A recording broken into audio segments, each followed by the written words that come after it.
I will never show this to anybody. I literally cannot post this. What? How did this even happen here? Well, I would say I'm stopping myself from actually saying it. To be honest with you, I'm surprised it's still there. I think it's a bigger issue than we think it is.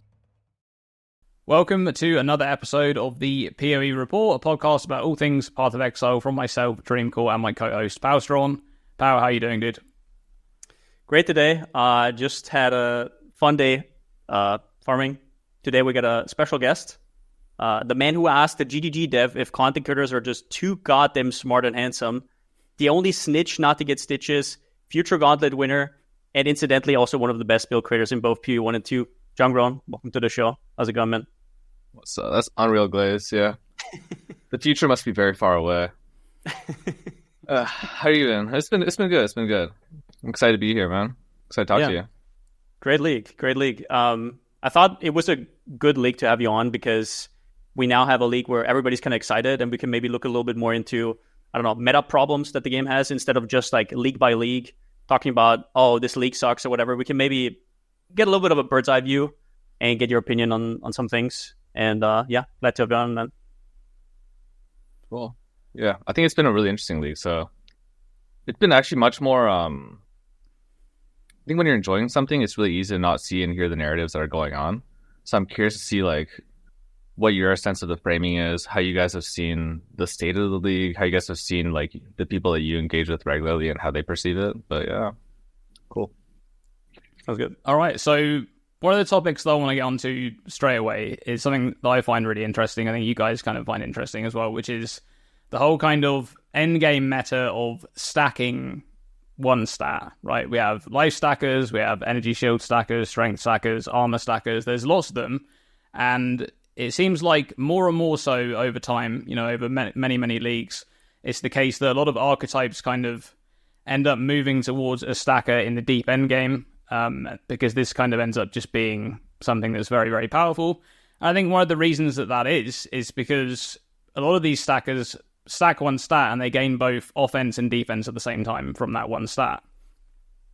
Jung, I wanted to kind of go to you first and see, what are your thoughts on stackers generally in Path of Exile?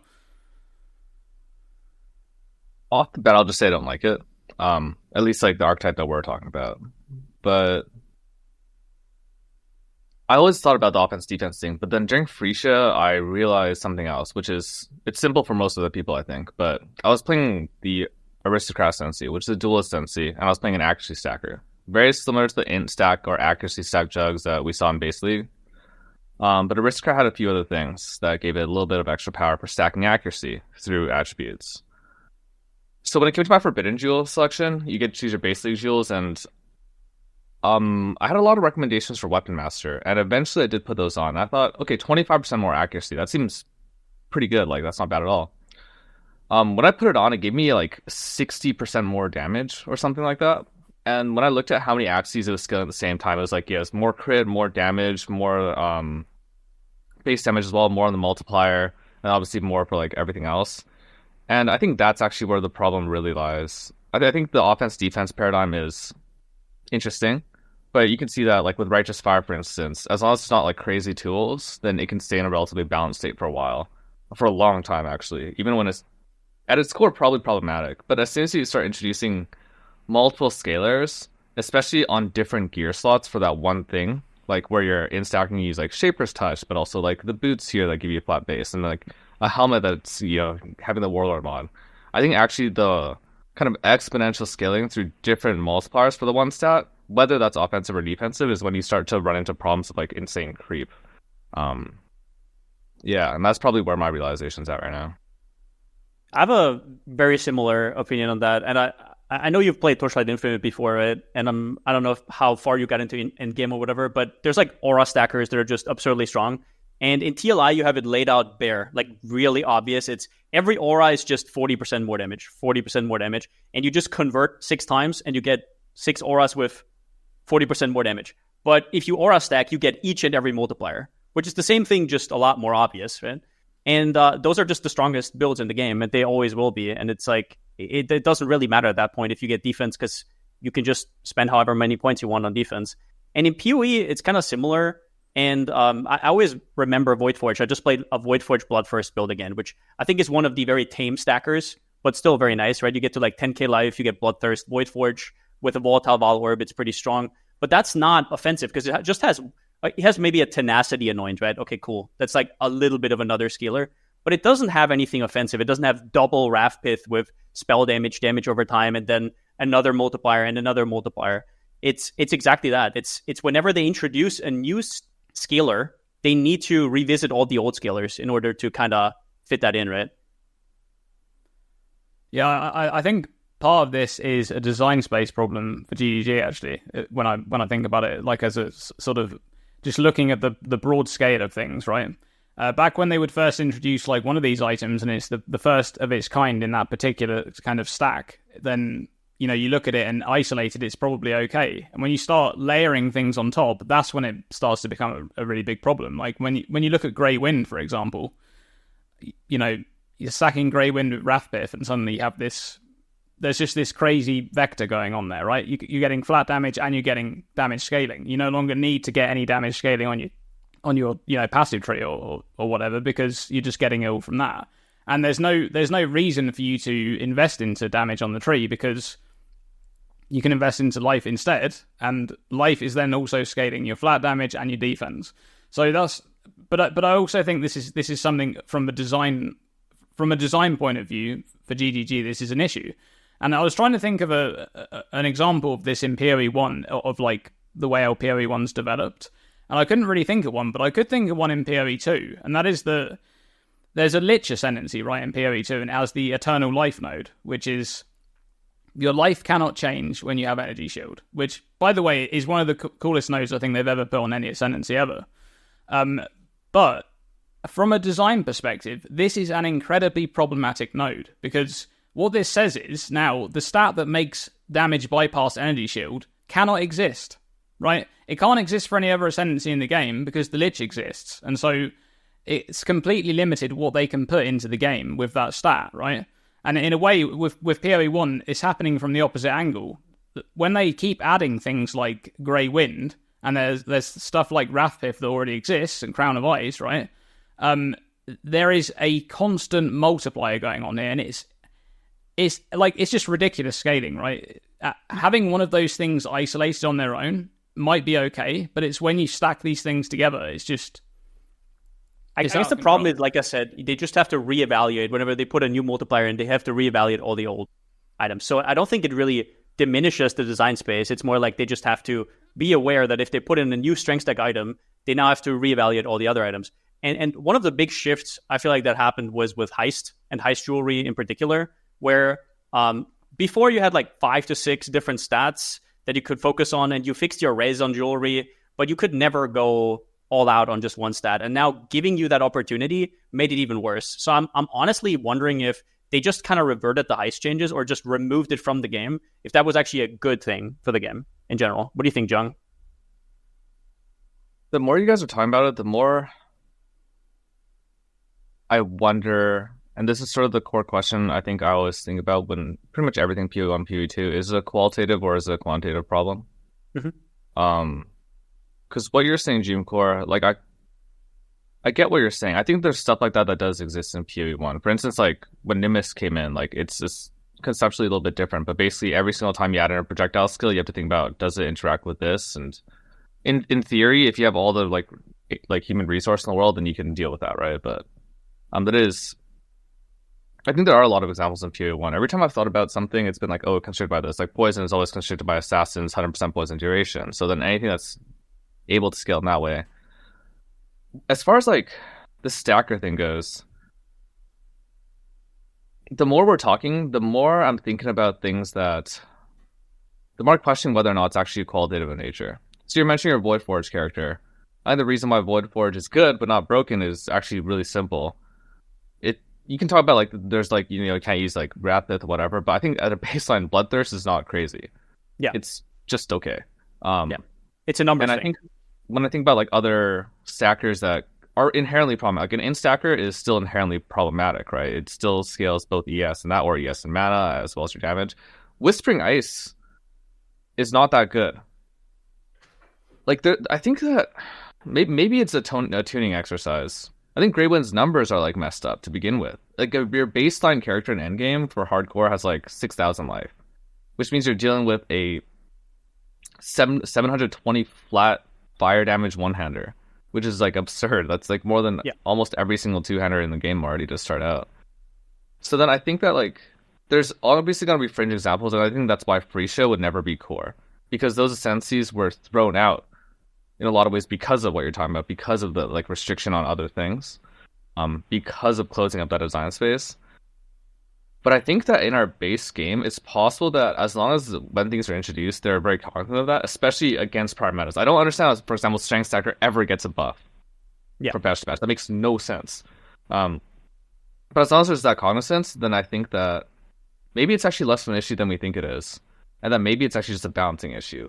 It's interesting because we prepped for the episode, and that was kind of like my stance a little bit, where I think Dreamcore, you said something like the axe could have 5% of fire damage from life as fire damage, and it would still be a problem. And I was like, is it actually? When you said that, it was the first time where I was like, is it actually an issue? And I was like, actually, no. And then I kind of started thinking, and it is really, but what you said, Jung, just to go a little bit into what you said here, is they have to balance around a lot of different things. Like specters is one thing.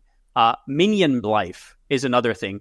Then DD is another thing. That is just a Damocles sword constantly over us, right? That they always have to balance around. And those kind of things exist, and they're what makes this game cool. I think even Mark said that verbatim, that he said there's certain things that just make the game cool that they have to balance around. And I think stackers are just one of those things. And if we think it further, the other question that a lot of people don't ask is, let's say we remove all stackers, what's left? Like what is actually left? There's like, oh, I have a smart interaction between 3 unique items, and then I slap on rare gear. Is that actually better instead of having something that feels like synergy and feels good to stack to high numbers?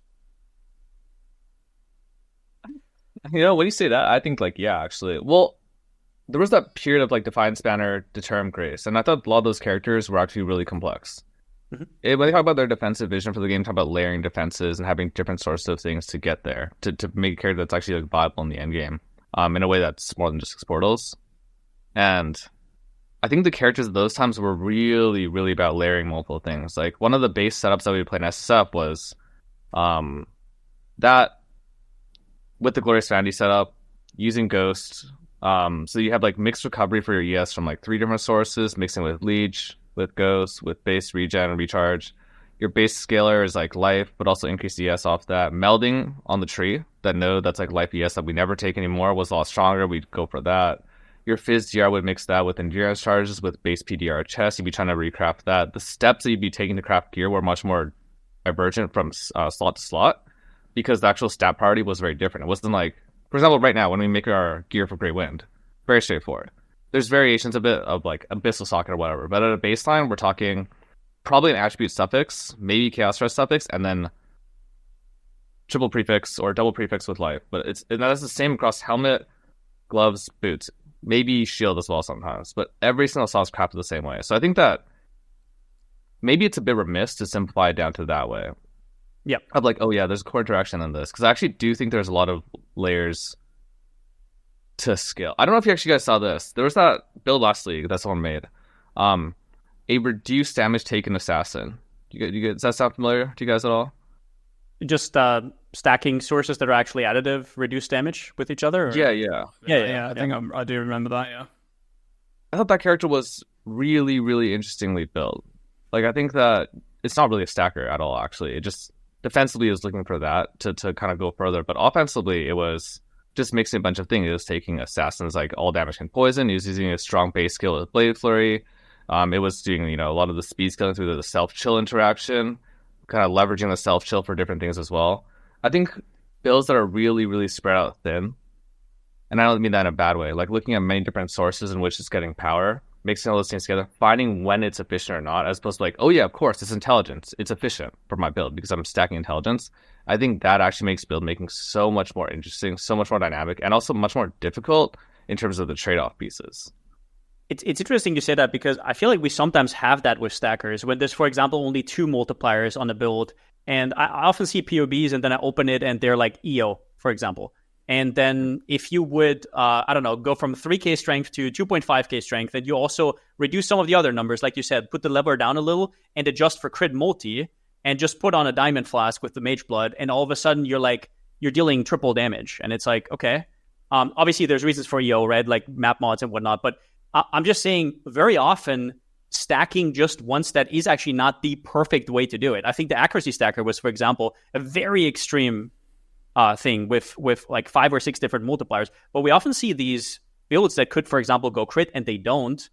And the question is it really that big of an issue? And I guess looking at it further, maybe the opportunity cost for defenses in the game have to change. For example, you talked about Grace D-Term, which I personally don't understand why it got nerfed, because it made softcore players use defensive auras, which is a crazy thing to do. Like if you remember back to, I don't know, acro phase acro times with Wrath, Anger, Haste on a lot of builds, making softcore players put on Grace D-Term, that was a W for me, and I didn't really understand that nerf. Maybe you can give some perspective from a hardcore perspective on what GG might have thought there. But do you think the opportunity cost for defenses is too high in the game, and maybe therefore stackers are just an easy fix for that for a lot of people?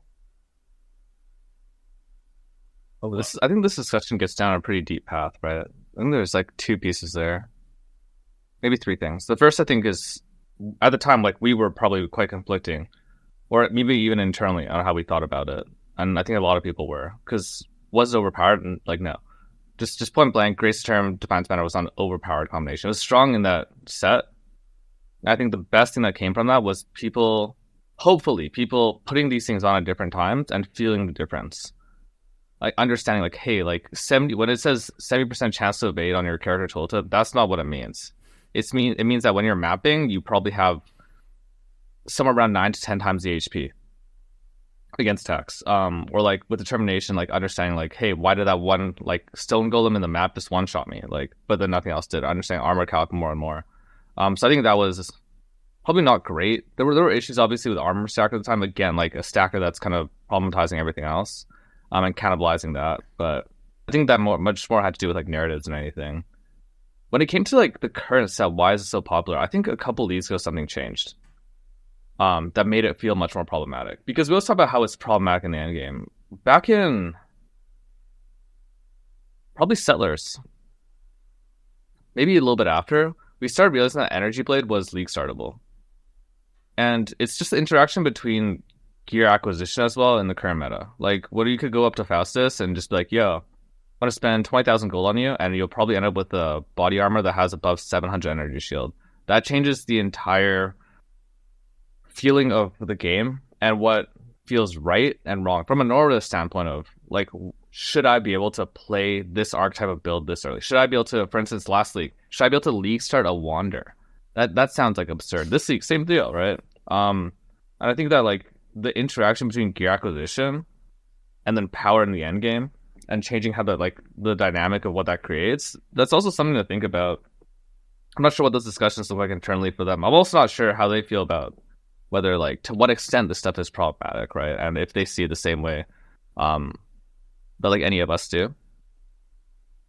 But I do think that the gear acquisition part has actually changed drastically how we think about it. Because if it was just deep end game, then maybe we wouldn't care as much.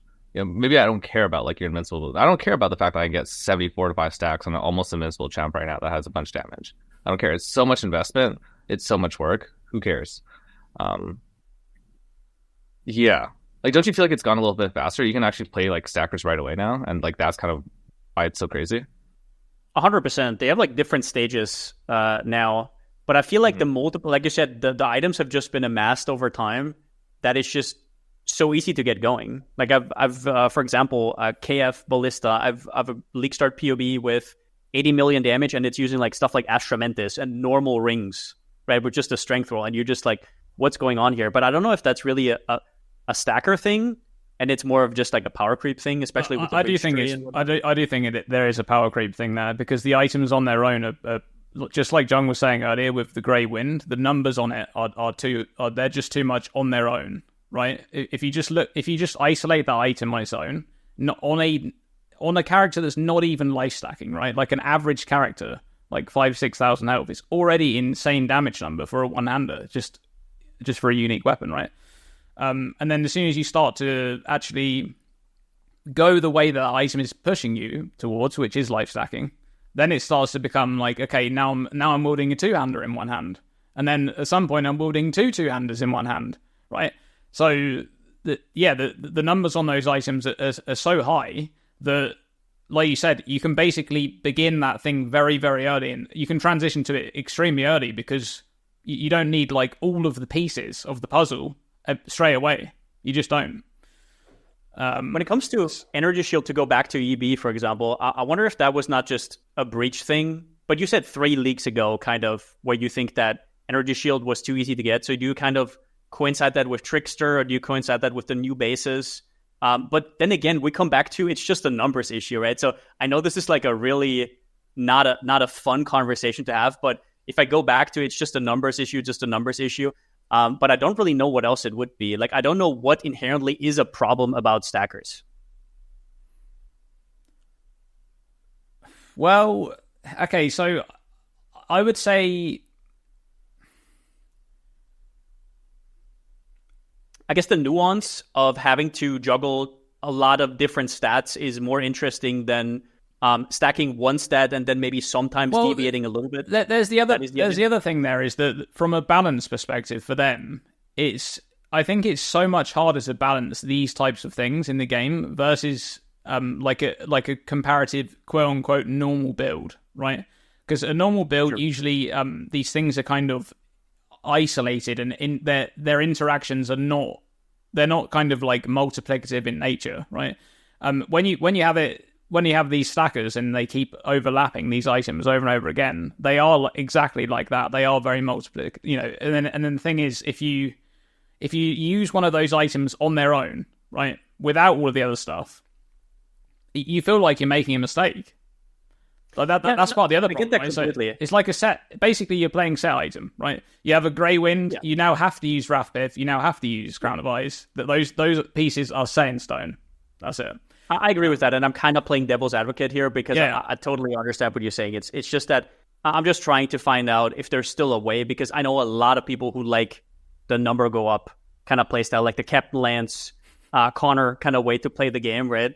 I know people who absolutely love that, and I personally have it as well, where it's just like a simplicity of your build. It just kind of feels good, whereas everything else is a little bit more chaotic, I guess.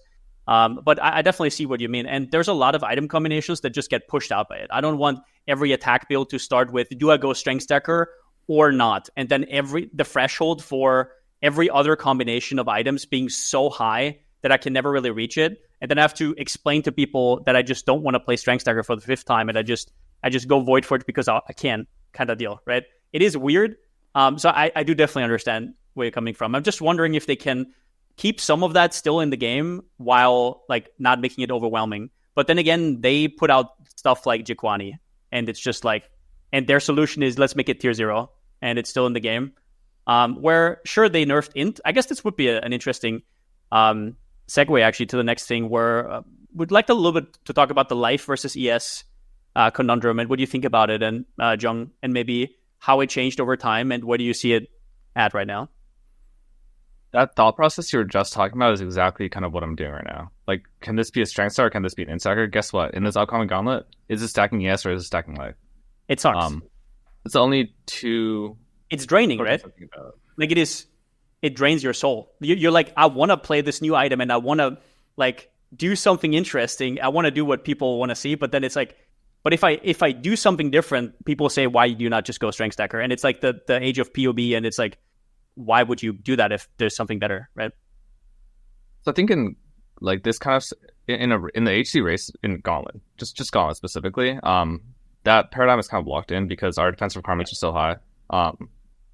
Like no one's cleared like we've had 3 people total clear the event in the modern age, basically, and 2 since we've had the like changes. It's just the defensive requirement is so high, and actually the more I PoB, the more interesting I think it is.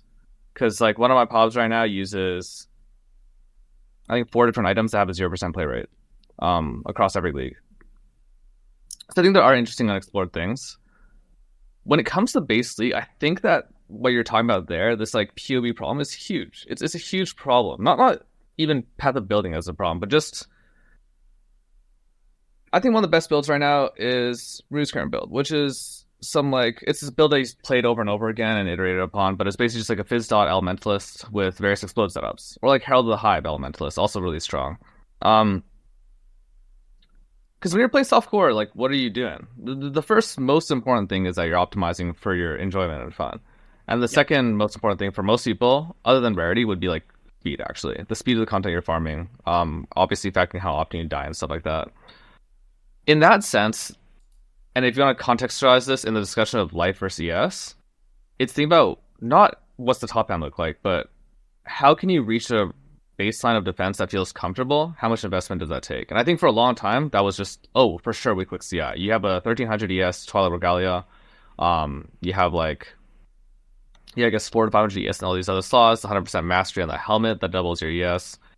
So without much investment at all, you can get to maybe like 7,000, feel really comfortable, and not have to build Chaos Res. I think right now, we're actually in a really fun place of balance between those two bars specifically. I don't really know when I make a build what I'm looking for necessarily. A lot of times I find myself getting baited into that, like just going straight for CI right away because of some priors and stuff. But when I think about like mixing recovery layers, I mean, barring Accession Sanguis, which is its own problem, there's actually I'm more curious about what you guys think, but I think if we start at the question of what we feel is stronger, I'd be interested in to know what you guys think about just that, the relative power level between those two bars. So my first answer would be, like, instinctively would be, ES is still a little bit more powerful, but life is more fun. And it has like more fun items, like Defiance of Destiny, for example. Whenever I play a Defiance of Destiny Petrified Blood build, I never want to stop playing them. It's just like you can loot while standing still. You don't have to think about anything. That's like the thing that you talk about where you're maximizing for fun. For me, standing in the middle of a breach and looting whenever I want to is fun, right?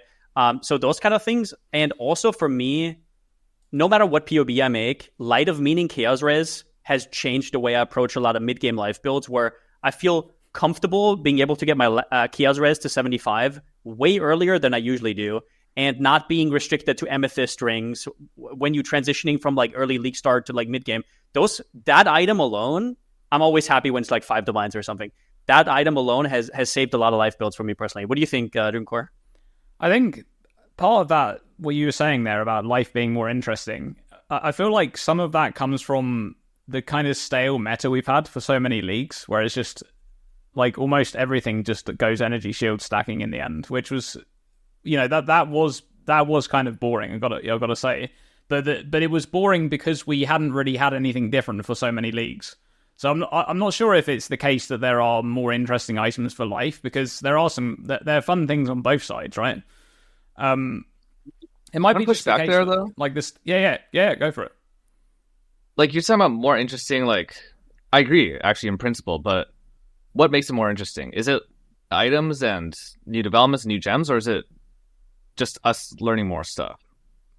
Greywind existed last patch, right? You played with Greywind last patch. Yeah. I know you clipped that weapon. Don't you feel like at times that we're just behind what's actually available to us? Always. Yeah. I mean that's definitely part of it. There are new tools basically, right? New tools come in, and that's like the new thing that you want to interact with. It doesn't necessarily mean it's better than what already exists. In a lot of cases, though, what already exists has been nerfed in that patch. Like we had it in this patch, right? Like ES took a pretty big nerf through in stacking this patch. Are those builds that were strong last league inherently bad this league? No, they're probably still completely serviceable. In a lot of cases, they're probably still the best options, or some of the best options we have. Like CI ES stackers are still very strong, but that it's I wouldn't say that there's more. I don't really think the options available to life are more interesting than the options available to ES, like pure ES we're talking about, right? Just CI. Hybrid is a completely other thing entirely. I don't know how you guys feel about like life ES hybrid right now. I mean, obviously we have Foulborn Ghost Wraith is kind of an outlier. But if we're just talking about like true hybrid without that item, where you're actually kind of like getting your scaling. Maybe you're doing like, you know, some EB mom stuff or something like that. How do you guys feel about, or you know, Jung, what are your thoughts on hybrid right now? I'm gonna put this. Hybrid's weak because PER is bad. Which sounds weird, I guess, like a little bit unrelated, but I mean, your quintessential hybrid class is not Trickster, but Inquisitor. And Inquisitor builds don't really have PDR by default. You have to build it manually a lot. Like from the point of, you start at the tree you start at a place in the tree that's already quite annoying. Your access to endurance charge is actually more annoying as well, like barring forbidden jewels and whatnot. You don't have the bottom side support that's offered there. Like, again, you can do, so a lot of us, like, we do a really cursed pathing, right? You do, a lot of Inquisitor builds look this way, that are stacking hybrid. Let's say you're playing Glorious Vanity, so you're getting some ES from that, you're playing some mixed spaces, maybe you take, I know, one or two other things, but the tree looks like a crab. And the crab starts out, I don't know what your camera orientation for me looks like. On this side for me is like Templar start. And it starts out, I grab the strength nodes, and it goes down through Iron Will, out through Sound Life Wheel over here, up through Suppression over here, and then grabs ES over here, going up towards Pain Attunement. That's like one of the... and it goes down towards Unwavering over here, and down towards... actually, just a extra jewel there. That's usually where the Glorious Vanity goes. That kind of speaks to me about how, like, defenses on these hybrid classes are really awkward to do. But then when I look at it, it's just like, oh yeah, Fizz mitigation is actually just hard to do. So many times I'm able to set up a solid Inquisitor that's... I mean, I can be less efficient and get that. Like, I can use a rare chest with that roll, or I can, you know, find things from certain places. But it's like, I'll have 200k max elemental hit. Like, unconditional. The recovery's pretty good. You know, maybe I path down towards Brink of Life. But my Fizz max is like 20,000 on what I want to be farming Ubers with in HC. And it's just like, oh, okay. I think that the recovery is better now. But we're bad at it, kind of. It's much more gear dependent. It's not hard to get. Like, maybe like you just have to reach roll your first cluster jewel, or maybe you need to use a specific Glorious Vanity with, like, you know, the elemental leech you're looking for. That's a little bit daunting for people sometimes. But I don't know that it's that weak. I kind of have it just like a slight notch below what the top builds would be, but maybe you guys feel differently. Interesting. What I hate the most about it's actually interesting as you said PDR, because going back to just real quickly to what I meant with life builds are more interesting, because you just said PDR, is I can actually equip a lightning coil on a life build, right? Like, I can actually solve those issues with unique items that are clearly made, especially with a volatile Valorb. I just, like, I have a build that's terrible, and then I slap on a 60% lightning coil, and all of a sudden the build kind of makes sense, right? And you can't, you don't do that on ES builds.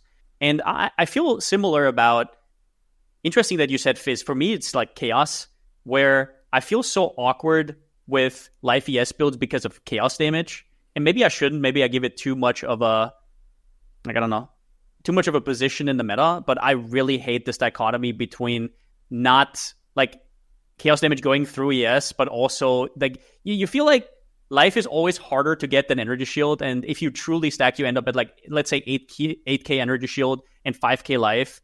And it's just so awkward. And you also in the position where, like, you can't really put on a lightning coil just as much. And it's just, it just never really makes sense. For me, one thing, or the first thing to make hybrid really work, I'm speaking completely from a softcore perspective, but to make hybrid life ES work is to put Corrupted Soul on the passive tree.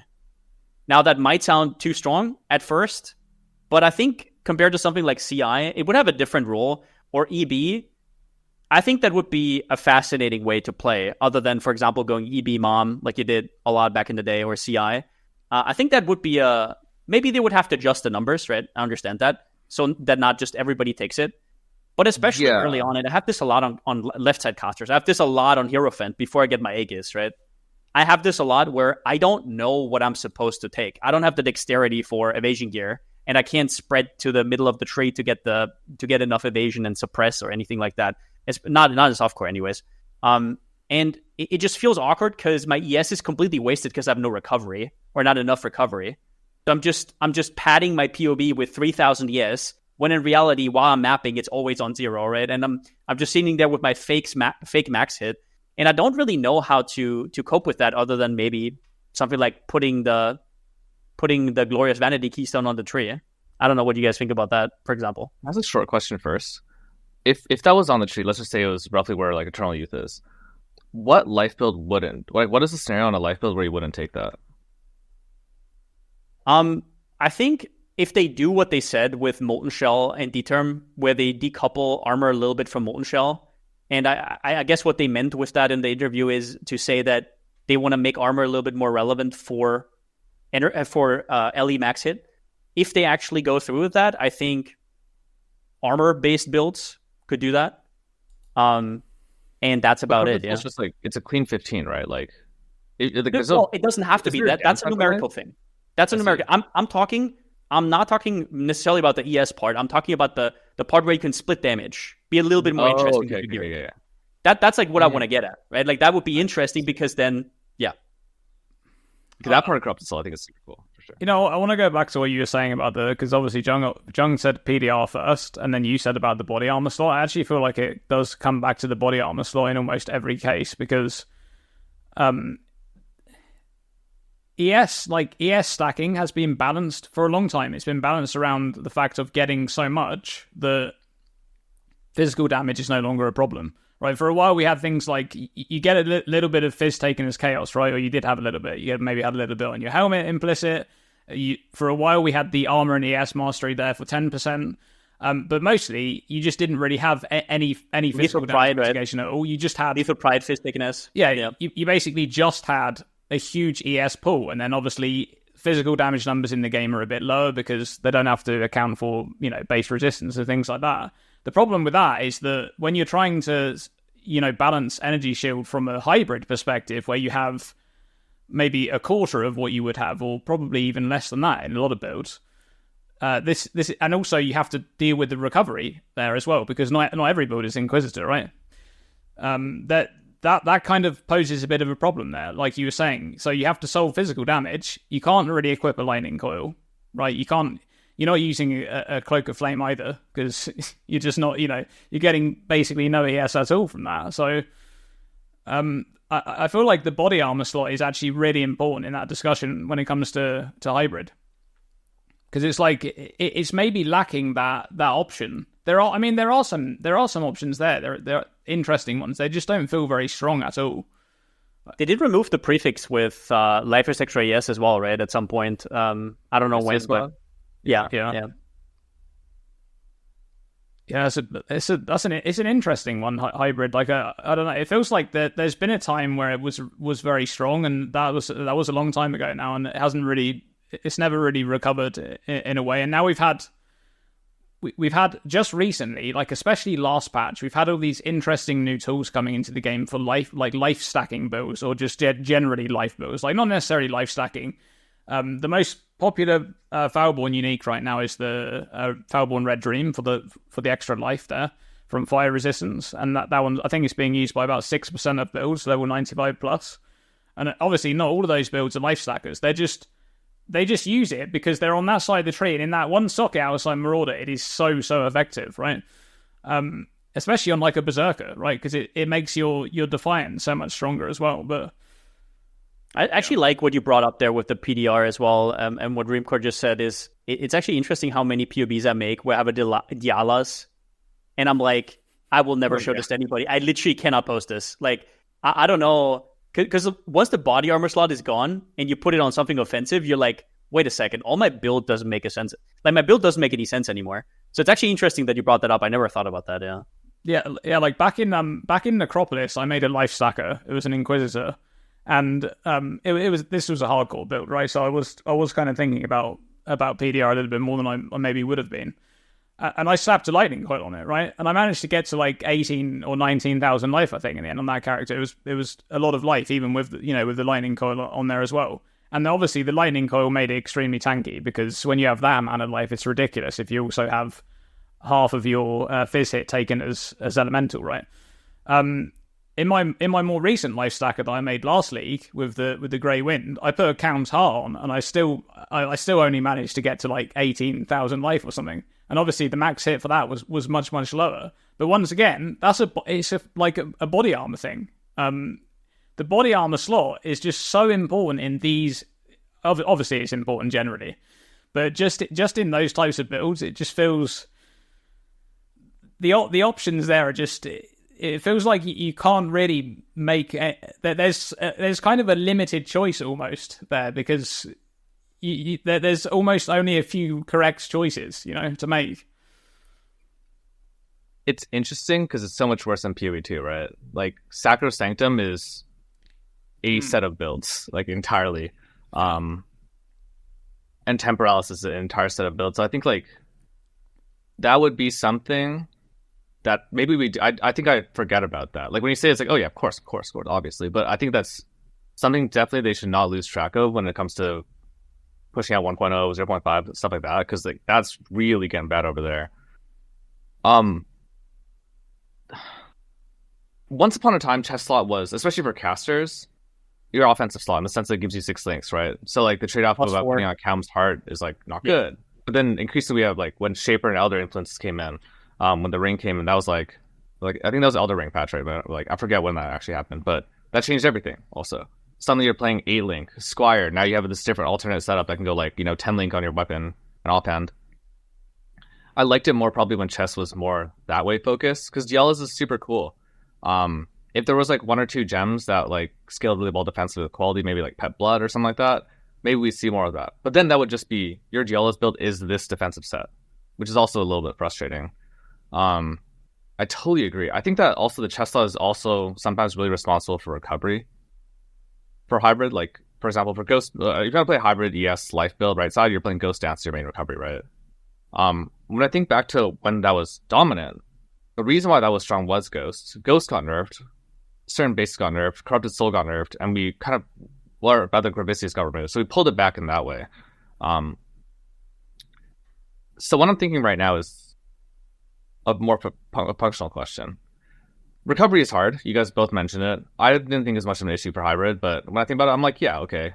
Given that the reason why it fell out of popularity was the nerfs of those things, it must be true. Is maybe Divine Shield and or block overpowered right now because of how that interacts?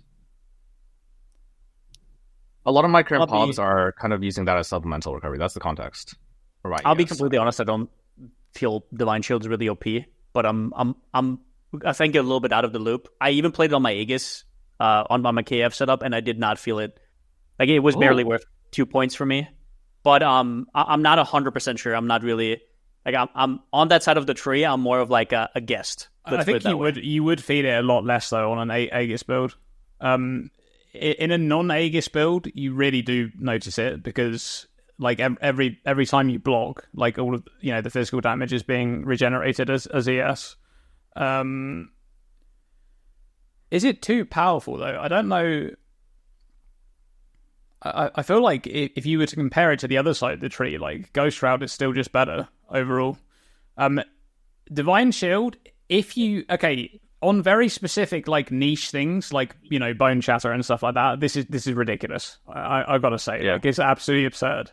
On its own, like isolated, it feels. I don't think it's too strong. Do you think it's too strong? I don't think it is. I don't know. I think it's underrated in 2 ways. The block way is one. Like, we know obviously that Divine Shield counts. Like, block is a fully mitigated physical hit if it does damage. Mapping wise, it covers a lot of the holes for like Gladiator, for instance, as far as mapping, which is pretty much just like you died at degen, and at 1 hits. But that's. Do you remember how popular that one is? The one gauntlet, and then the event afterwards. So 3.24, 2.5, 2.6. Ghost Dance Overleach balancing was just like so. It was this concept that like I know Bennett thrown out, then I made a thing with it, and then like suddenly it gets really popular. Like, we always put our evasion right below. Yep. I feel like that's super underdone with left side, because you can do the same thing with Divine Shield, and there's actually a huge benefit. Because let's say you're playing a hybrid stacker build, and what I mean by this is you're playing a build that actually gets a lot of increased life and increased CS, which sounds like but enough so that Crown of Eyes becomes a tier 1 helmet. So you end up with a shell that could be like, say, Crown of Eyes helmet, Ralakesh boost if you're playing, let's say, double min charge stacker, you want to go fight some ghosts and Baldos or whatever, and then Paladin gloves. Take the mastery that gives you double ES on your chest or double defense on your chest. Like, that's already a great shell, and then you can balance your ES against that. You're talking about a baseline which is like maybe around 12 to 13k max pool with ES Overleech, life-based leech. Maybe you take Zealot's Oath, and then you're playing life recoup. I feel like there's so many defensive and recovery layers you could mix in. They're just hard to do, and they're not popular. Or not even hard to do. There's haven't been like people aren't pushing out these templates already as like done and dusted. But like Rio's League start PoB with that. Kind of. Yeah. Sorry, yeah. The only way I think I would push back against that is I feel like for Gladiator that's true, but it's actually quite hard to get attack block if you're in the Witch Templar area. Like, yeah, weirdly hard. Like you need unique items to do that. You need to like do the what was it, Red Nightmare left side Fire Wrist tattoo, or you need to do like the Guardian, get the Forbidden Flesh, Forbidden Flame. Like attack block is uniquely annoying to get. So for that kind of shell, I would say it's actually well balanced where the opportunity cost is high enough. But I agree with, for example, I agree with the Glad part. Yeah, I do. I feel like part of the reason why people haven't been doing that like uncapped Divine Shield thing you were talking about there, where you basically bring your armor just below, and then you would have like basically over leech or whatever kind of recovery, is solving. So you have your block, but then you need to also solve the hits that get through, like actual physical hits, and that's kind of a big problem there, because you're probably going to have fairly low armor. I guess you're going to need quite a lot of PDR, like pure PDR, for that to actually work. If it's Gladiator, that doesn't really matter, because you're probably pathing and you can grab it like endurance charges. You can have a lot of access to PDR on your gear and stuff as well. Like Chieftain. Like Zerker, Chieftain, that whole side of the tree, right? Yeah, any of those classes. Sorry, Dream. Can I ask you? I don't want to forget about this. Yeah. What do you think about Schizo? Sorry, or I guess it's called That Didn't Happen. Yeah. So that's the Delirious Bloodline node that gives you 40% less damage taken, and then you have like the life loss 4 seconds later. I think it's probably a bit too strong, personally. Like I think it's from a hardcore perspective, it's absurd. Like I'm just going to call it what it is. As a 2-pointer, it's absolutely absurd. That is another one of those things that you were talking about, interesting life build things. There's another one, right? ES can't do that, can't use this. So that is something that's really, really interesting. I don't mind it existing. I think it's probably a bit too powerful for 2 points. That would be my take. Give us your selling proposition, because I actually thought about that node a lot, because I make League starters, and I'm like, I'm not taking any jewels, and I'm like, okay, people don't need to pay, like, because on League Start it's always if they spend 30C for a jewel, you're basically giving them an advantage of like 1 or 2% more damage versus just taking another, and then they could just put those 30C somewhere else, right? So it's very late that 2-point jewels even nowadays, in my opinion, are even good. So then I'm thinking, why not just take that node? And very often the answer is actually there is no reason. It's like, I guess the reason could be they might not be able to do a Simu, and that's it. It's hard. I mean, our first gear threshold in Gauntlet right now is, I guess, entering 16s to farm breach. The first main conceptual gear threshold is, can you do an unstable breach without dying to the boss? The second gear threshold is, can you clear wave 15 right now? Yeah.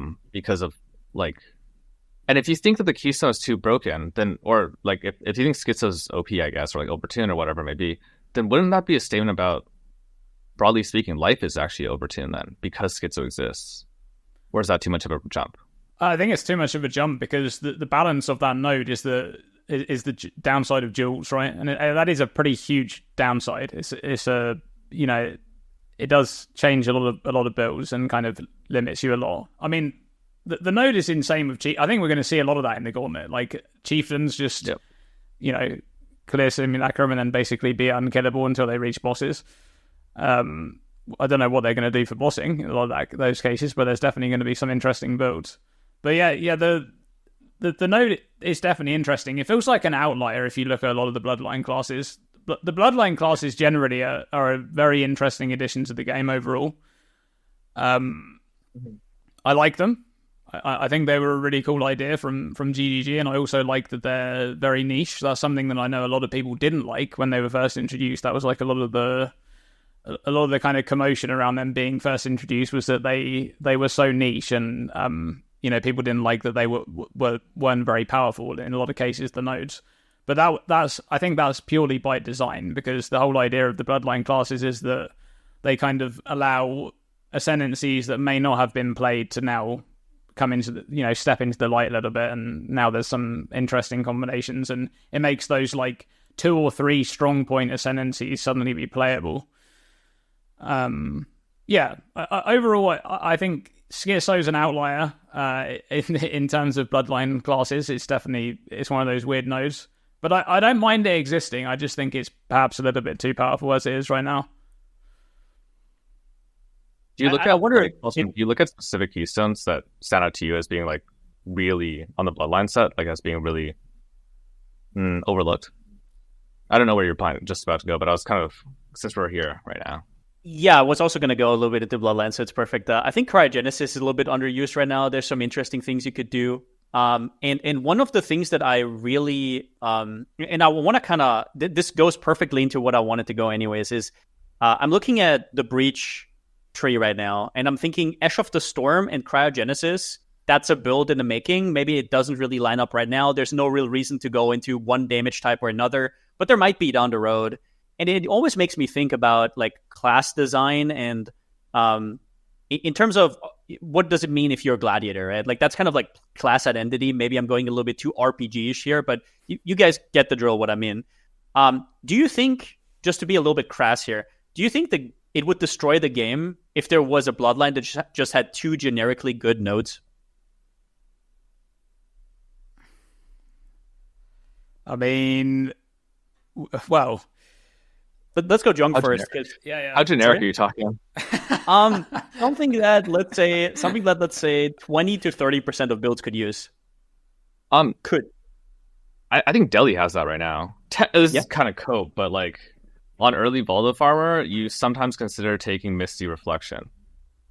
Interesting. Because it is generically really powerful, especially if you're doing non-void and stuff. That like be able to like drop that on the ground and take 30% less damage off like, Cortex Slam or something like that. That's a huge difference maker. It's awkward, but it's technically generically powerful, Or like Beast Bloodline is also generically powerful in the sense that you can get 1 aura and like, or you can go like Tiger plus Primal. Like, I don't think it breaks anything because it'd have to be, I think, generically powerful in a sense, I guess, but also build defining. Yeah. We are not. If there was an Ascendancy in the game that just said 30% more damage, 15% less damage taken, 30% more damage, 30% more damage as the 4 nodes, it might be the strongest thing in the game.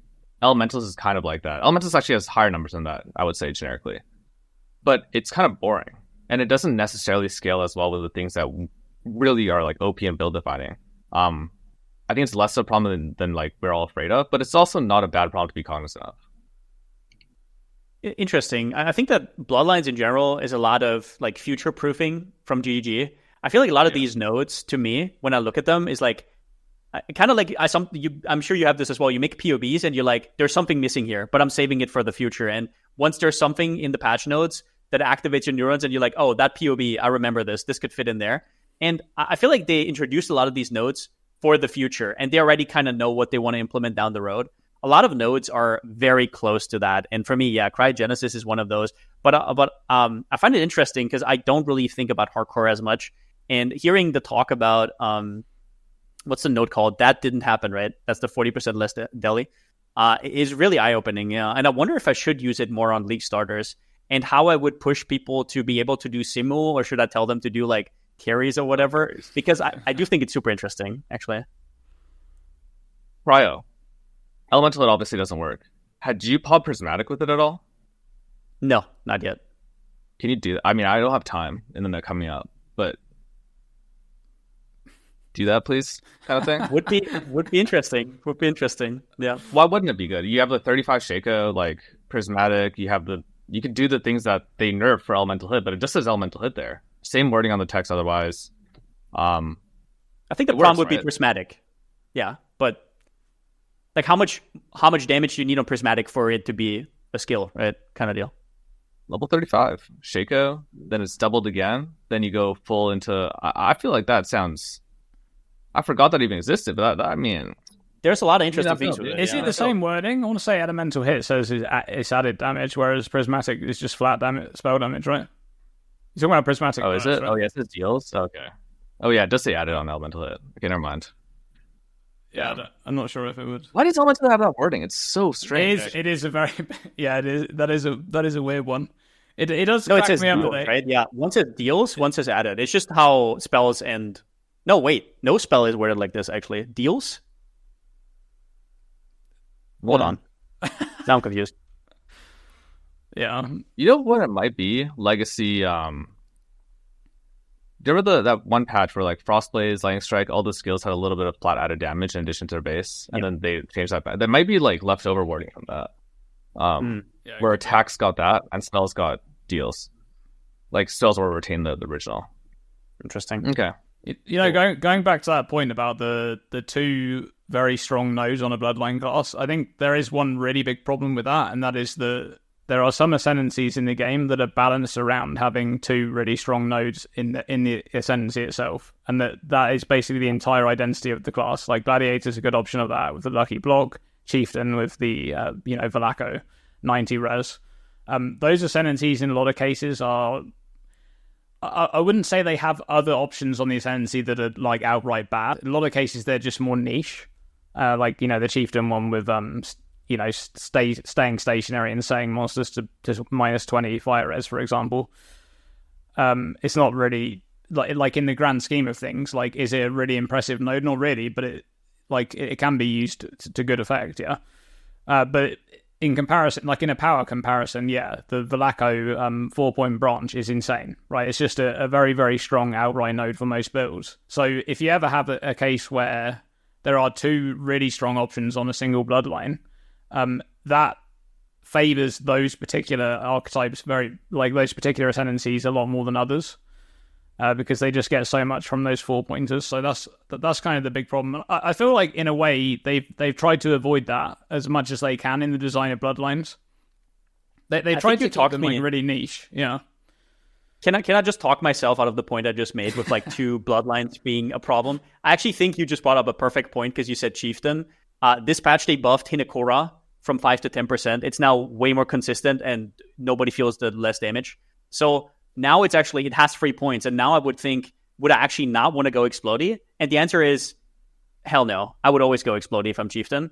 And then I'm thinking maybe the problem is more with the design of some ascendancies rather than the problem of Bloodlines.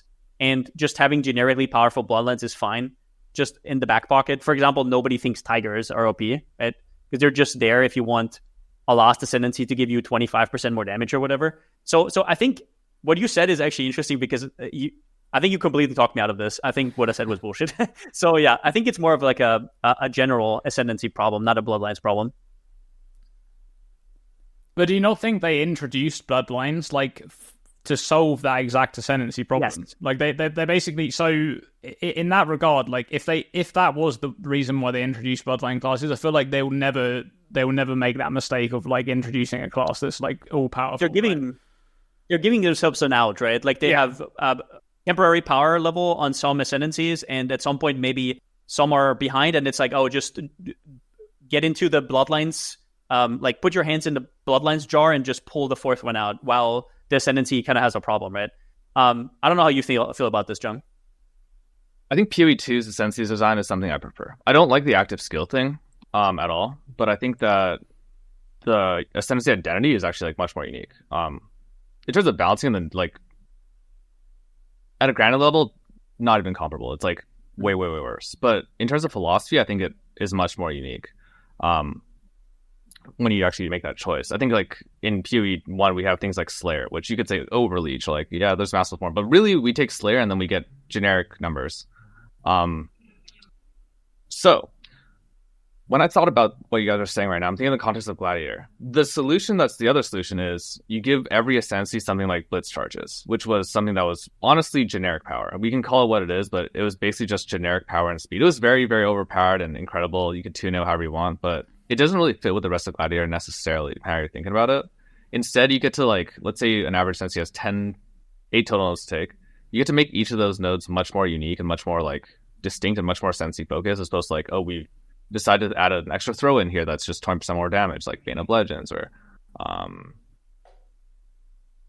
I guess Elementalist kind of, you can make arguments that that's not quite the case. I think Occultist is kind of like this, where you just have generic damage here or there. Assassin actually has that with a conditional. So it actually, having this kind of fallback in my mind creates an opportunity for more distinct and more unique in Ascendancy node choices. And then like less things like Blitz Charge, which are just boring. So you said that you don't like the active skills in PoE 2, but I wonder if active skills are actually part of how you could make it a little bit more distinct. And I think that PoE 2 active skills could actually be really cool. They're just extremely underpowered right now. And that's obviously not something that PoE 1 can use because of the socket system and whatnot. But I wonder, because what you said is true. If you dumb down every Ascendancy in the game, it's just a different flavor of add damage type, 20% more damage, 25% more damage.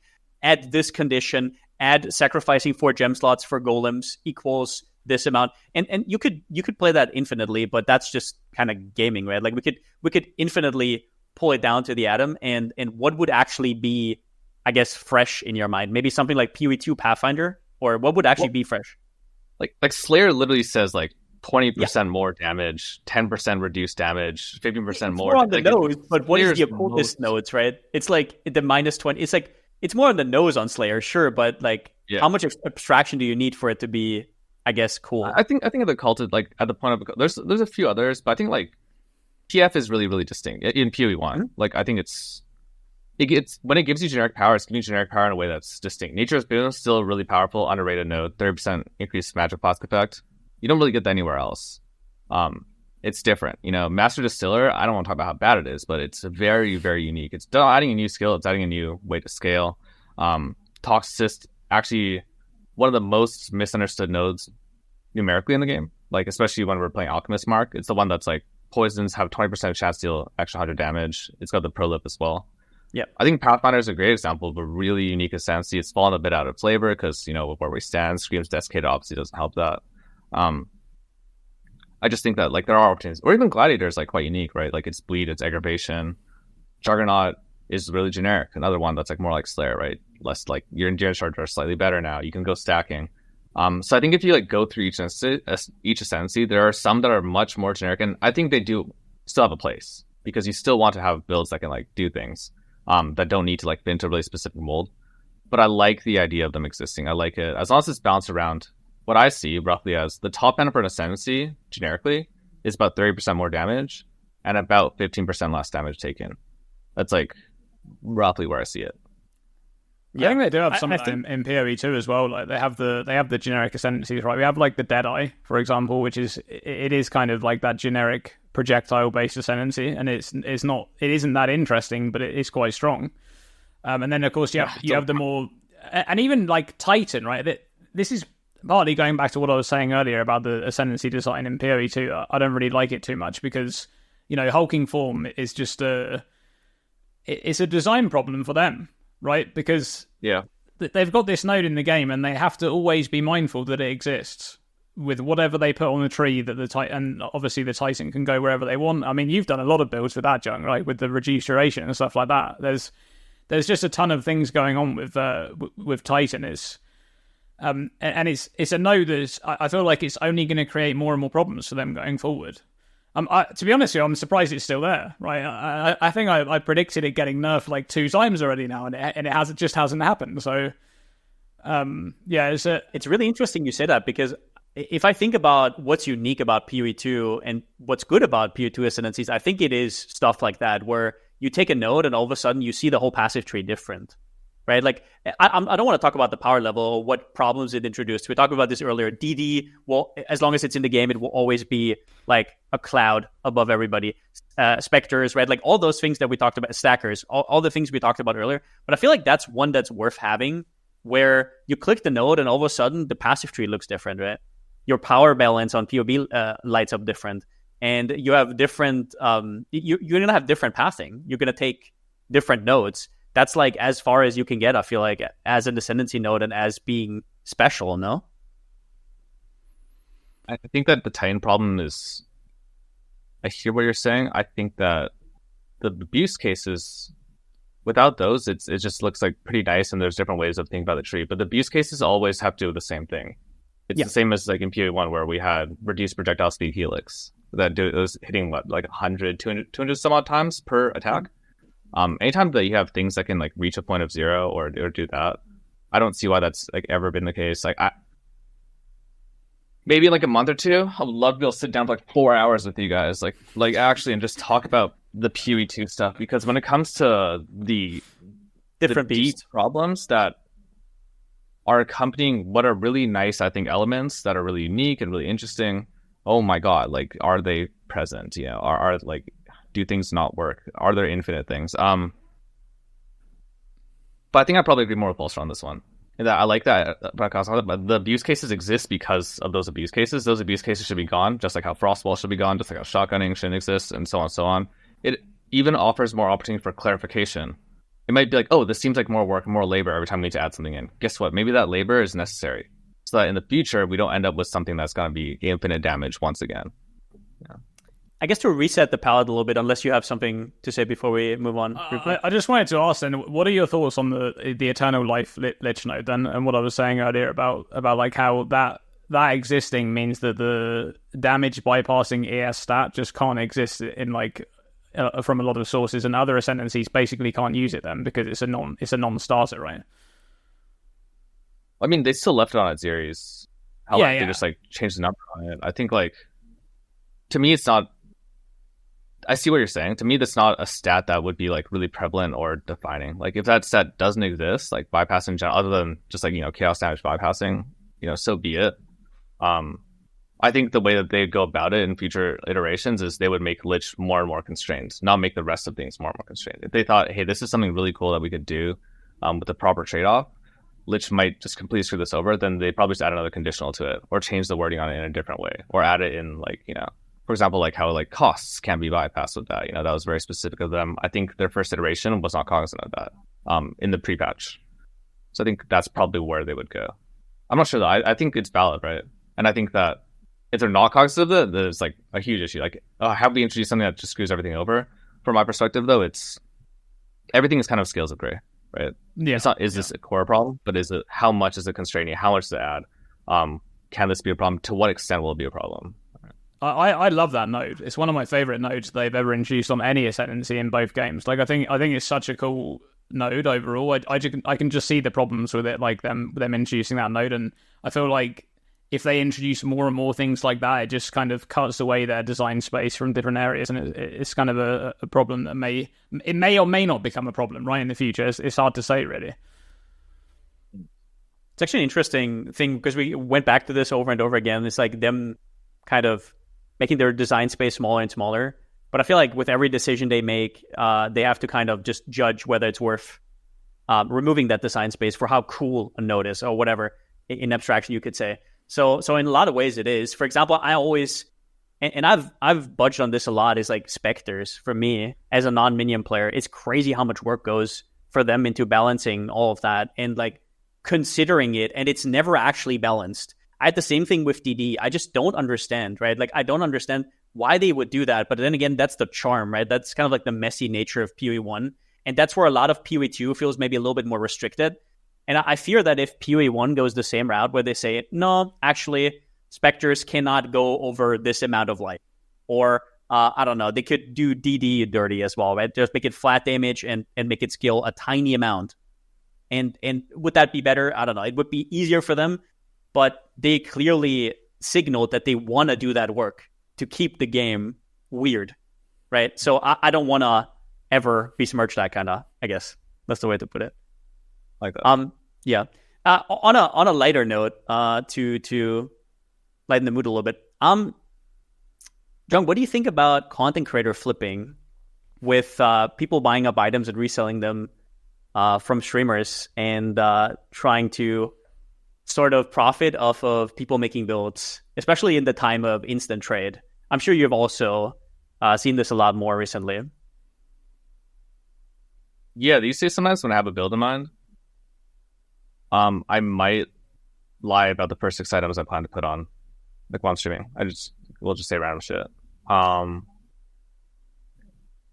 think there's like a positive and negative. Like on one hand, you can think of it as if you're just going to corner market, then you're just a prick.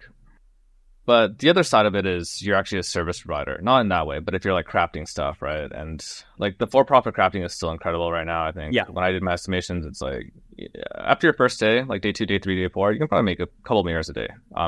Not flipping, no market cornering, just like no hard snipes, just for-profit crafting. Yeah. So I'm not surprised when I see like these super rich people that don't know anything about a build. They'll come to me like, oh yeah, I just spent 10 mirrors on this. I have no idea why it doesn't work. I'm like, I could see you guys seeing it's RMT. I could also believe that it's not for them. It's obviously a huge problem. Like, I think it's a bummer, and I think it really ruins things, especially if you make something niche. So then as a creator, I think I'm more like, you said something in the pre-league that was like, oh yeah, like I don't want to put any uniques on here because I don't know about the rarity on my league stars. I'm kind of the same where I don't like to brand anything as like a build or a guide, I guess. That's going to be using something really specific. Like that's going to be reliant on a very necessary timeless jewel. For mini impact, hey, there's like 5 or 6 different locations for every build you could play. There's a bunch of iterations, no problem. If I'm playing something really specific, like I'm using this Shaco only, or I'm using this set of corruptions to make it work, or I found this one reflected mirror ring, the first thing I'll say is like, hey, don't try to copy this. It's like there's no point. And like less so with uniques that are like cornerable. But I don't know that there's a solution to what you're alluding at. Yeah, I just wondered if you had that as well, where I just, one of the most fun things I used to do is just PoB on stream, like just lighthearted PoB on streaming. And now I always have this like feeling at the back of my, it's like if I have a good idea, I actually can't say it. I'm like, I'm stopping myself from actually saying it because if I say it, the item is going to be bought up. And it's such a weird, like, I guess it's like a boo-hoo situation where it's like, okay, yeah, it's a restriction for, it's a creator problem only, so who the fuck cares, actually? But it's also weird because it's not just flippers, right? It's also people who have FOMO, because they now know that your items are going to get bought up, but maybe they want to play the same build as you. So now they feed into that problem as well by also buying up items early. So it is just such a weird thing because it didn't used to be this bad, but if I can think of one downside of instant trade, it would be this. That it's like, in an instant, I will literally make an Atlas tree on stream and talk about awakening scarabs, and they go up from, like, while I'm buying it, 30, 40, 50, 60, 70K. I'm just like, what the hell is going on? I mean, yeah, I did propagation for like... No, go on. Go ahead. I like, shortly, I did propagation for about an hour, and it went from like 20 chaos to like 1.5 divines, I think, in that hour, and then back down because I like was like, whatever. Just when the market's small, like, you know. Yeah, like people come in, buy up the stuff because they think it's going to be a big deal, right? And then like suddenly they're just like dumping it or whatever because the person's moved on or something. Like it's basically like speculation going on there. It's the same, like I have the same thing going on. I mean, I don't really put out build guides almost ever, right? The only time I make a build guide is if I'm like really, really invested into something. But I make a lot of videos about like one particular interaction or maybe like one particular item and how it can interact with a bunch of stuff. And I have the exact same thing. Like I've had it this league, right? I made a video about the Vow Temptation gem. You know, that gem just went up like crazy right after I made that video, and that was just me throwing out my ideas about that gem. The same thing happened when I talked about the infinite recovery tech that got nerfed like 8 hours after I posted the video. Like, the items needed for that, they just skyrocketed. It's a weird one for sure. Like you said, I think it's definitely a problem with instant trading because without the instant trade there, like this sort of thing, it is like a lot more of a nuisance than it is. You know, people just don't bother with it because it's just kind of annoying to do. But it's, I guess the other thing that's really awkward there, that's very annoying, is that like as a creator, you get targeted for these things, right? It's like, okay, you release a build or you release a video about some kind of idea, and people are saying like, oh, you stockpiled this, and now you're releasing the video, and then you're going to sell all of the stuff right afterwards once it's pumped up. Yeah, that is the most ridiculous thing, by the way. I hear this about Fubgun Q Talk. I hear this about so many people, and I feel like people don't know how easily we could all take handouts whenever we wanted. Like, they don't understand that if we said yes to handouts, we would have, like, just stacks and stacks of mirrors, but most of us just don't. So the thought that some of us would hoard items before selling it is kind of weird, but I don't even want to go into that. One of the other things that I find is weird is this dichotomy of as a build creator, you kind of pride yourself on certain things. And one of them is being currency efficient with a build. But then you cannot be. Like, I literally put out a build guide, and there's a million ways they could solve chaos, right? But no, they have to buy that Light of Meaning. And it has to go up from 1 divine to 20 divines, right? And it's like, that's not something you can really steer. So it's weird when it comes to comparisons, but I think in general, that's just a content creator problem. So I don't think it's really a big issue. I just wondered if you had some feelings about that, Jung, but it's like... You know what? As you're saying that, I think it's a bigger issue than we think it is. There are a lot of people who play different builds, I guess. Every time I look on Ninja, I think each league, the diversity at a just like raw one number level is much higher. Like, is someone playing a different build, then the number is higher and higher. But when it comes to the amount of convergence for most players on specific builds, I feel like that's gotten also greater and greater. And the amount of like followership in that way, I think a lot of that comes from like PoE 2 and also seeing the degree of separation between what's strong and what's weak, patch over patch, grow and grow. So like be able to find that right away and like have a good experience, I think it's impacting people. And I think that if you're like making a popular build, like this league, your KF build is one of the most popular league stars, right? Then you're actually moving a lot of the economy of how things are being played out and everything.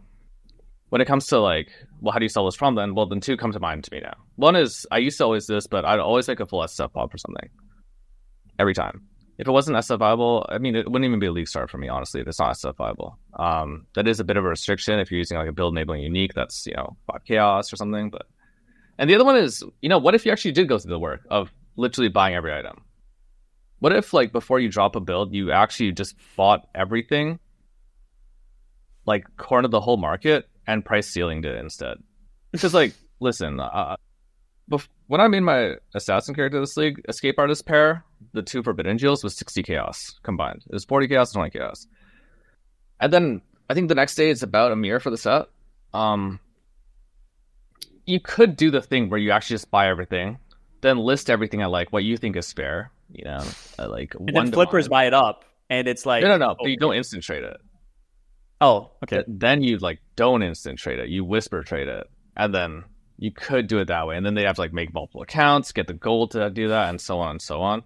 There are ways. It's just, I think the most socially conscious way to go about it would be like trying to think about SF, and like the more work you put in your PoB, the more progression stages you put in, the more options, the better. But it's just so much work. And so increasingly, I've just taken the exact opposite route of you, which is, hey, this isn't for you. If you can't figure out my stuff's not for you. And it's not like a slight to anyone. Like, it takes a lot of time to make builds, and it takes a lot of time to copy things in PoE, and it's a complex game that is honestly for like no-lifers. But I don't have that kind of mental bandwidth anymore to cater to that level. No, to be completely honest with you, my last 2 builds have been exactly like that. The way I approach it nowadays is I had to stop doing what you just said.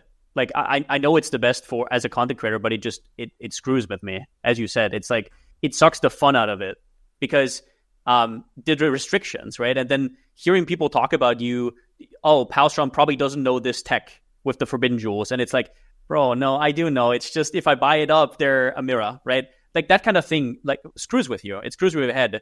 And it's the same with making everything SSF viable. It's like you're actually making your build actively worse by not using the tools that trade gives you.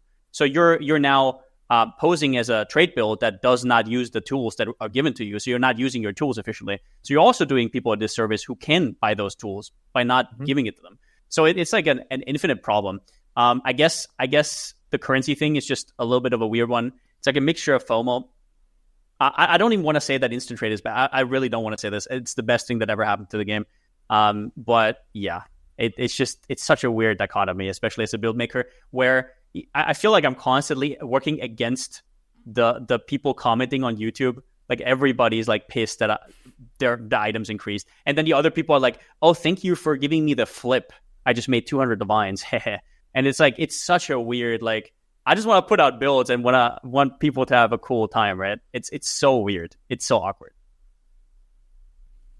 Yeah, I think that's why that the build that I put out last week, the life stacker, I didn't even make a build guide.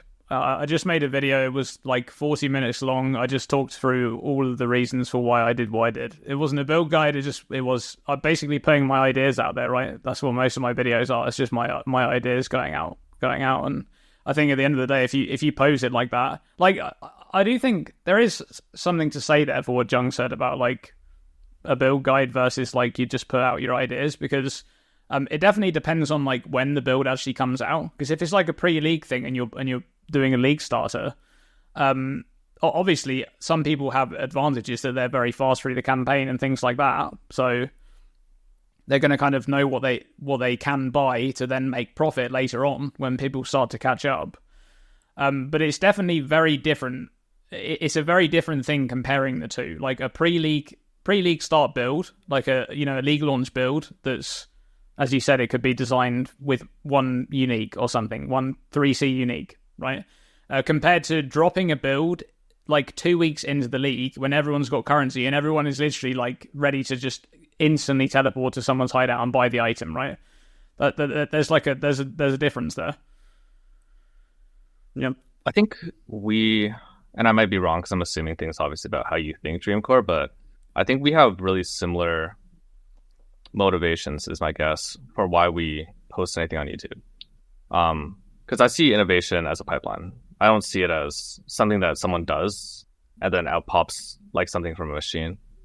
Every time that I'm putting something out, basically the strongest motivation by far is I want to put this idea out there that maybe someone else has done and then I'm building on, or maybe this is my original idea and then I want someone else to build upon.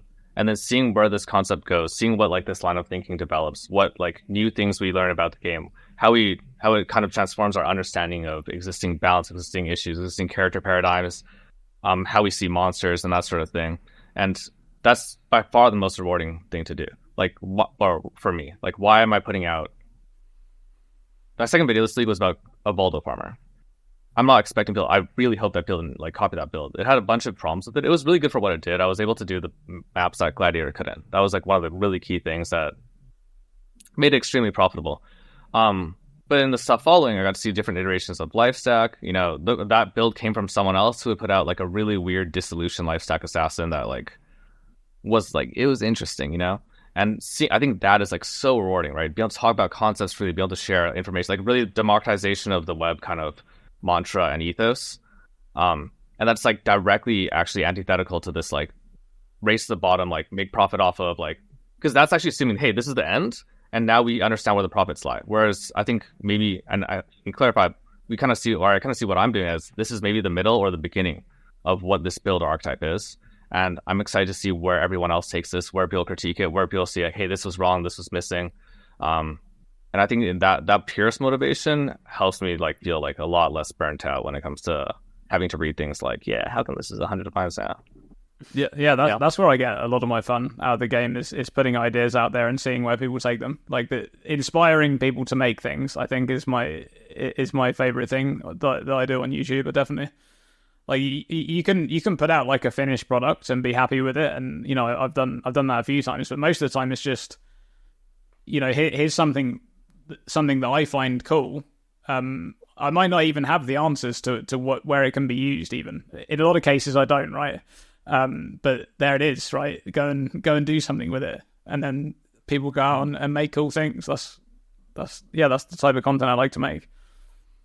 It's crazy how many smart people there are also in PoE. It's like whenever I put my guide out and I think I thought about this for like 15, 20 hours or even more, and then there's like a comment who's like, have you thought about just replacing this part of the tree with a 12-point cluster? And I'm like, am I a novice? Did I like? I could have just compared that, but right. But it's so obvious. But like, the more eyes you have on it, the more you can just hone in on it. And I always think about the builds that have started at a place. For example, Seismic Trap started a lot before people actually saw it in the mainstream, and it just kind of evolved and evolved and evolved. And every league, it was like a little bit more efficient. All of a sudden, it's like everybody plays it.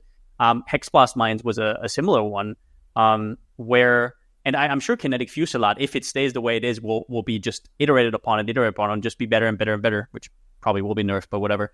If it gets nerfed, maybe people find a new way to optimize it, and it's going to be even better. And it is kind of great.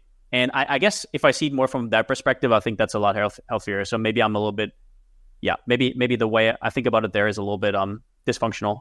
Yeah, I do agree.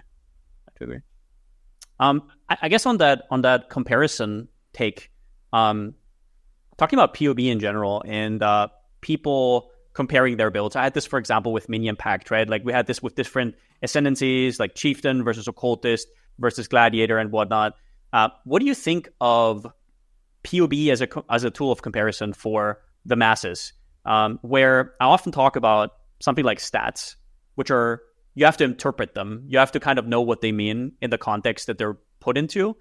And I can give you one example to maybe give a little bit more of an idea of what I mean. I started with a Molten Shell. Like I started with an Armour setup on KF. It was Armour Aegis, and it was kind of like the only way. I'm not really that good at left side builds. It was kind of the only way I saw getting enough max hit for a broader audience to feel good about a League starter on softcore, right? And you cannot tick Molten Shell, right? And now we have this weird, because it is against the rules or whatever, right? So we have this weird dichotomy where we have Andrew, who I think either in your interview or in another interview said that he thinks Molten Shell is too strong relatively to what Armour is, and that the problem is probably that Armour doesn't do anything Ellie-wise. I'm sure you've seen that as well. But meanwhile, when we're using this tool of comparison, we assign a value of 0 to Molten Shell. And it is implied that we have Molten Shell, but you don't actually see it in the numbers. So 90+% of people will look at the left side numbers and will say, oh, this Armour build is pretty weak, especially on Ellie max hit. And you're like, my Molten Shell is 55% of uptime, but it has a value of 0. Or some people tick Arcane Cloak on the mana builds and some people actually don't. Where do you see PoB as a tool of comparison when it's used for the broader audience? The more selfish I get, the less I do that. So I think like, whereas 2 years ago I would have thought of that as more of a problem, now I don't. But that doesn't mean it's less of a problem. You know what I mean? Yeah, I think I was watching your stream. I forgot I was in your stream on one of your videos, but you're talking about how last league we had the graphs and how that felt really, really big. Like, I mean, I had a champ that had like, I don't know, 3.5k max or something, like life, but it could also pop on the graphs on, and I could tank like Maven Brain because of all the layered mitigation plus the max hit from that. I think it's exposure applied or something like that. I forget exactly what it was. The real service would be like, in a base game, if we had some sort of probably long form video that's actually really, really, really concise as well, about what defense actually means in PoE and what you're expecting to fight. Because like I actually don't really care anymore at all about that stuff. I use it very specifically for the things I'm always thinking about very specifically. So for this league, all I thought about was every time I made a PoB defensively, on my second monitor, I had the Torment page up. Because that's what I was trying to like mitigate against, right? Some like looking at like what things are happening and like, okay, when Cutthroat hits, how much more damage am I taking? Sometimes I'm taking like, about 20k damage from like a Dread Slam. Why is that the case? What's my like playstyle like? Is Arctic Armor real? Is Flesh and Stone real? Depends. Like you're playing Flicker mostly, but not. So I think like maybe it's just a matter of stewardship. Maybe it's a matter of communication, but just like increasingly communicating how unimportant a lot of it is. But that maybe that we just like, I think, and setting it to 0, I think kind of does make sense. Because in the worst case scenario, there's still a baseline of bad. Like truly, there are some things that if you see, it's like, what? How did this even happen here? That doesn't mean it's actually valued at 0. And if people choose to open a PoB and just look at like whatever configs and whatever, then you're kind of just doing a bit of a balancing act yourself, right? What you're actually doing is, how do you want to combat what you perceive as the narrative when people open that? The different competing things, like on Reddit, there'll be people who say like, hey, like this is all config, and there'll be people who say like, hey, like why wouldn't you config this, or like why are the numbers so low? It doesn't matter at the end of the day. I think if you can prove that what you're doing is like good enough, then it's all fine. It's one of the reasons I always like push faster the game and try to do like hard content right away. Is that, hey, like regardless of what my PoB says, you can see, even if you're not watching my content, you can see it on your screen. Like what's going on. Like you're there gonna fight your Arcali boss right now in Act 8 and Awakener 8 has died kind of thing on your screen. So that's like actually the laziest cop out, I think. but it's what I've kind of defaulted to at this point. Like, how do you come by that? I just do. I'm like overly performative when it comes to PoBs. My PoBs will always look worse than whoever. Like there is no chance you will ever find my PoB numerically on the left side the best PoB for anything. It's impossible. I will literally, I go as far as often tick off offensive buffs that I think are just not often up. Because, for example, for offensive buffs, it's very normal. I'll give you an example, which I hate to see. It's like you have one Rage on hit and you take 30 Rage.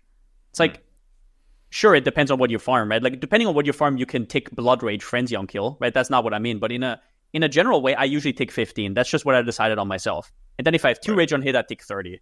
And if I have more, then I can stack max Rage. That's my kind of thinking.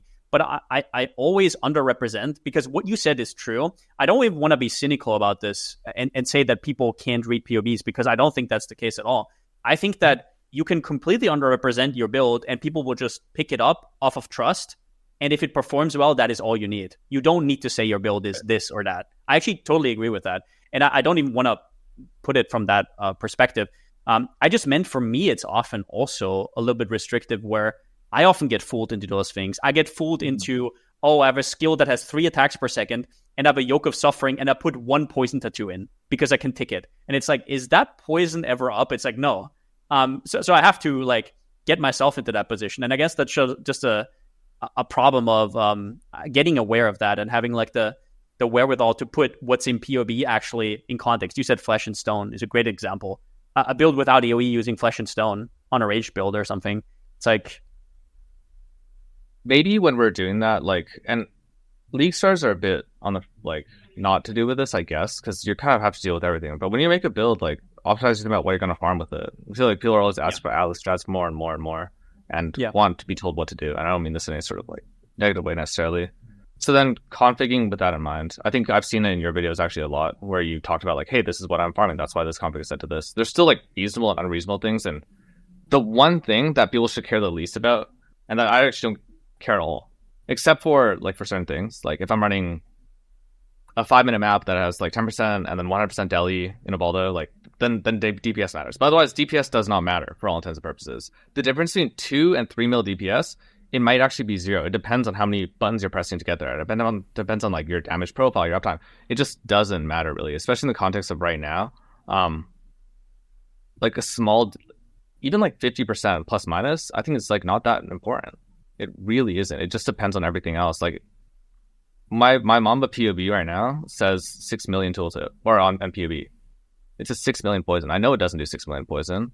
I'm using Penance Mark. That doesn't mean I like have bothered to like estimate how many. I haven't gone to like an arena and sat there for a long time, see on average how many of them get pro lift over from the Penance Mark spear. I don't care. Like, listen, I'll show you what the boss kills look like. I'll show you what it looks like in the map.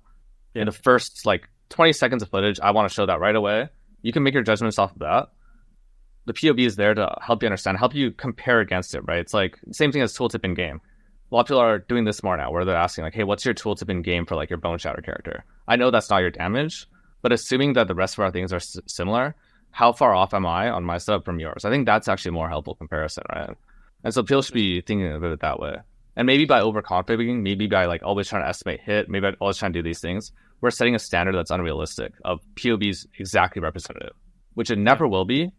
And you should like, everyone should be trying to understand what things feel like in game. And just like look, right? Like I don't know how many people even upload things to that footage anymore.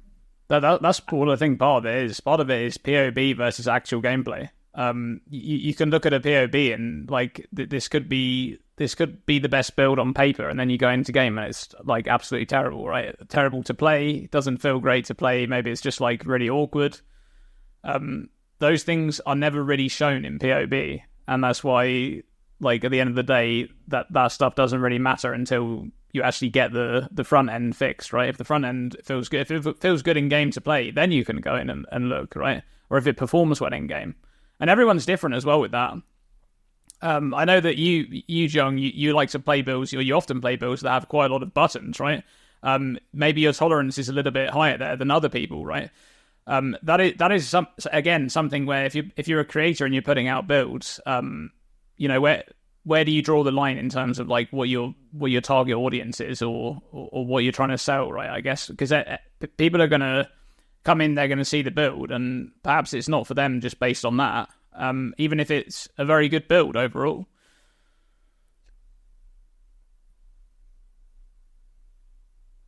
Where do you draw the line?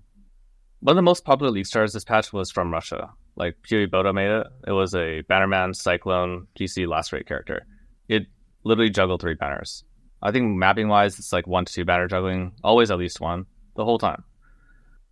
I still don't know if I can play that build. I'm gonna try to figure out how it feels and everything, because it is insane. The performance on that baseline setup, not on his setup, but like that combination of things and banner and champ is great. I don't really think there is a need to like draw a line. I think you play what's comfortable for you. Like I think as someone making a build, as someone making anything, you should just really always be very grounded and really mindful. So as I'm playing this, am I having fun? So the core question: how am I having fun? Am I having fun? Like when I do this Gauntlet of Coming, it's shorter, 7 days, but the number one thing for my progression of PoE is can I have fun the whole time? Like if I see someone ask like why 4 voices? Why is Ben's going? Why didn't you do this? Am I gonna be like really triggered by it, or am I gonna think it's funny? And that's actually pretty much contingent on how much fun I'm having playing my build right now. How much extra bandwidth I have. I think as long as I'm like grounded in that, it's not too much of an issue. For single target stuff, like I guess the most recent one, people keep asking me, how do you use your penance mark for bosses? Mine doesn't work. And then I realized like people aren't pressing penance mark on the boss. They just think it's like magic or something. I don't really understand. There's no way to automate penance mark. You have to just press it. And so I just like, I try to showcase it the best I can. If I'm not having fun with it, if it's too much going on, I don't even bother. Like publishing. There's like better record of stuff I want to have, but these days instead I'll just write a big note page in my PoB, in my notes, in my own local file, and I'll save it as that. Because I do have a lot of things I need to remember for future leagues or even in the current league, so I don't like forget about core concepts, progressions, interactions, stuff like that. But if it's not something that I think is like really, really interesting conceptually or really fun to play, it just doesn't make it out. Yeah. That's good. It's also about consistency, right? Because people know that about you. People know you're mechanically. I would say you're mechanically skilled with pressing buttons efficiently and whatnot. And if people know that, and they can look at your builds, and you will find people who are the same, and they will love your builds because it's like, well, if he likes it, it's kind of like game reviewers who are always biased. But if you know their biases, it's pretty easy, right? Like to figure out whether you're going to like the build if you look at it. And I think it's different. It's very similar in PoE. So as long as you're consistent and you just do what you like, I think that's actually a really good point. I feel like would help. Sorry, you want to say? It doesn't matter. Like I think that much what like one person says on a one-off. Like I think some people try to sell themselves as things that they aren't. Some people try to present as things that they aren't. People try to pretend like that there's a game within the game, all that stuff. Like none of it matters because the number one thing that's gonna contribute to like you and like in the grand scheme of things, like your happiness is just like being grounded in what you want to do. And if you do what you want to do and people like what you are doing, then it'll make you feel happy as well, right? If you do something that you don't like and people are really happy with it, then it might make you happy in one way, but it'll burn you out in other ways and make you feel really sad and dejected. And that sucks. Like you don't want to trap yourself that way. So like for people who are making builds, I just think it's like it's not we're playing with Lego, like we're making little toys. So do it exactly how you want to, and I think that it will always be okay. It doesn't mean that you're like rigid and like never take inspiration from different things, can't be open to criticism. Like that's an entirely different discussion. But the motivation and like how much you care about other people's opinions, I know, and that's always hard, right? It's always hard. Like you see so many comments, and some of them are just ridiculous, and there's misinformation comments that are just like, "This is this." I'm like, well, no, that's not that. Yeah.